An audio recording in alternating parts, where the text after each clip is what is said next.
Hello, Toro fans, and welcome back to Tauros All Access. It's the Monday recap edition brought to you by the Minot family YMCA. As always, I'm Edward Neiman, joined alongside with Lauren Hill. Lauren, Toros coming off a road sweep over the Mallards in what starts a pretty busy week. Did.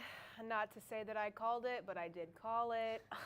On, I believe, Thursday we talked about it, and I said I didn't want to say it in case it didn't happen, but we did sweep the Mallards in their own barn to come back here and play. Well, we play again on Friday and Saturday back in the Mace Arena, but we have a game before that in Bismarck against the Bobcats. But talking about this weekend, like Edward just said, we did sweep. We got a 6-5 win on Friday night, and then we dominated again on Saturday night for a 6-1 win.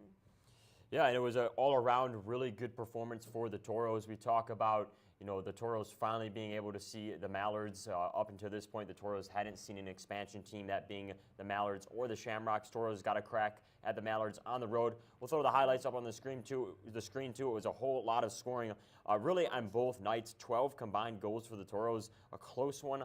On Friday night, Toros outlast the Mallards 6-5 in the overtime frame. Mallards really put up a good battle, and especially Friday night, we thought this Mallard team would come out really strong. They were entering the series with a 7-game losing streak, so really competitive the first night, but then the Toros made some nice adjustments to get the 6-1 victory on Saturday. Yes, very much needed. It was kind of a weird game for us on Friday with that overtime win, but I would also like to point out that me and Edward, both our players to watch on Friday, scored on Friday, so that was really exciting for both of us with that achievement, as well as Saturday.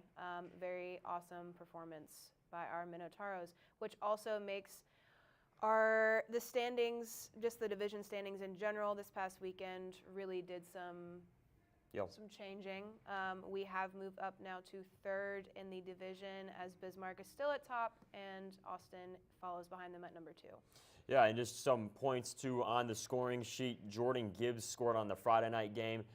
That was his second goal in 2 games, so the defenseman there starting to get rolling. Leo Tabulis got on the score sheet. Jack O'Hannison with 2 goals on Friday night. Batten got in there, and of course the game winner was Chuck Owens, who native of just south of Forest Lake in Sunfish Lake, Minnesota. And then once again, it was Ian Spencer on Saturday night. 2 goals within about 20 seconds. Toros really capitalizing on the power play unit that night. 3 for 6 on the Saturday night contest, and even Friday, 2 for 3. Really, in enforcing their will. Power play unit and PK unit among the 2 best entering that weekend.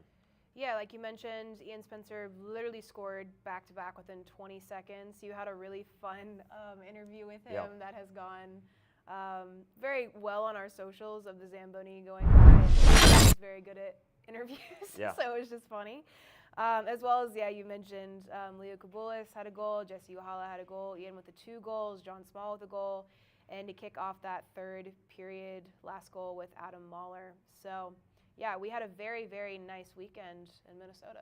Yeah, and I think one big takeaway, too, for the Toros is the amount of shots that they got on net. They outshot the Mallards 48-34 in the Friday game, and then 41-24 on the Saturday game. I think that's one thing that the Toros, when they have put a lot of shots on net, they have typically found the back of the net. And it sounds simple, but the more you shoot, I think the more goals you leave yourself open for scoring. And typically a lot of these runaway games that we've seen the Toros had, it's been really, that's been the difference. So switching gears though, Lauren, you talk about the standings. Big game here on Wednesday night as the Toros traveled down to Bismarck in a series that provided some good entertainment the first time we saw these 2. Very good entertainment. The last time we saw Bismarck, I believe, was in October, and we won the last time that we played them. Granted, this will be in Bismarck. This is our first time in Bismarck so far this year, and it will be, obviously we have a rivalry against them, but I believe a little more of a rivalry with what happened last time we have played them, as well as the fact that it is supposedly one of their biggest nights of the year, the day before Thanksgiving. So, Yeah, and a big series, or a big game, I should say, in terms of the standings. Tauros still trying to track down the Bobcats, really the rest of the Central Division trying to track them down. 19-1-1, the one shootout loss, as you mentioned, Lauren, coming to the Tauros. The one other regulation loss was to the Bruins. The Bruins are in second place. So definitely, at least from a momentum standpoint, I think a game that the Tauros would really like to have on the eve of Thanksgiving, and then carry that momentum along to a home weekend in which the Tauros will be able to see the Shamrocks in front of what typically is a busy weekend here at Mesa Arena for Black Friday.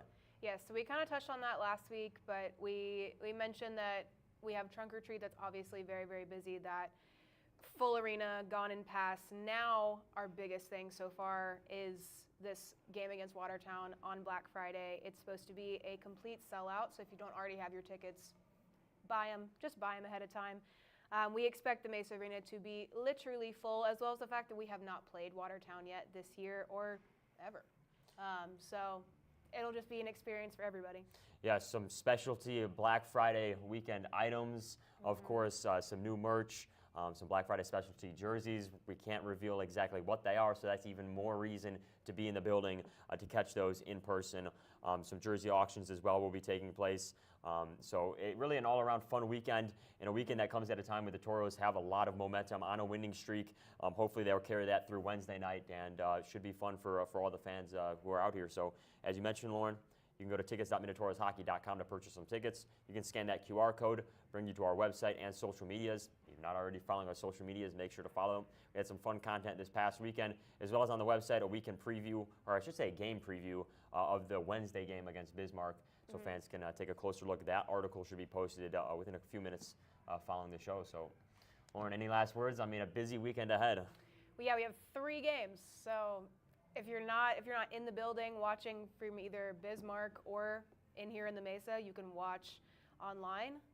And we expect everyone just to be in the chat, on the live, on Facebook, just everything. Just be here for us. Absolutely. So we are excited for this week. Of course, you can tune into Tauros All Access tomorrow at 3 p.m. on Facebook and YouTube Live.